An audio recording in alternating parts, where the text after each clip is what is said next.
নমস্কার বন্ধুরা, লাকির রান্নাবান্না অ্যান্ড ব্লগসে আপনাদের স্বাগত। আজকে আমি রান্না করেছি কুলেখাড়ার শাক ভাজা। এই কুলেখাড়ার শাকটা এখন আমি ধুয়ে বেছে পরিষ্কার করে নেব। কুলেখাড়ার শাক আমি ভালো করে ধুয়ে পরিষ্কার করে কেটে নিয়েছি, আর নিয়েছি আলু কেটে, আর পেঁয়াজ কুচি, রসুন কুচি, কাঁচা লঙ্কা কুচি। এবারে আমি কড়াইতে দিয়ে দিচ্ছি সর্ষের তেল। ফোড়নে দেব কালো জিরে আর শুকনো লঙ্কা। তারপরে দিয়ে দিলাম পেঁয়াজ কুচি, রসুন কুচি আর কাঁচা লঙ্কা কুচি।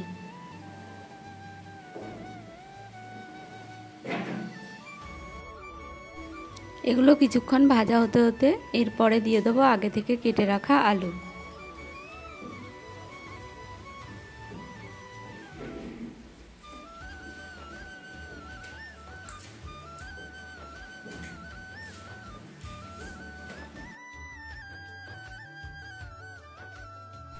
এখন এই আলুর মধ্যে দিয়ে দেবো স্বাদ মতো লবণ আর হলুদ গুঁড়ো।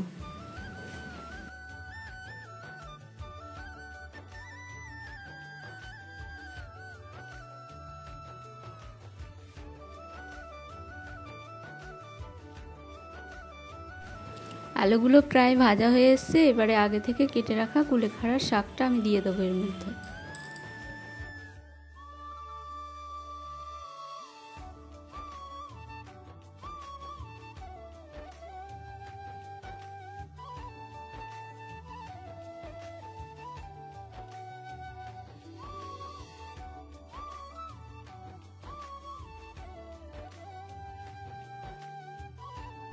কুলেখাড়া শাক ভাজা হয়ে গেছে, এখন এটা আমি নামিয়ে নেব।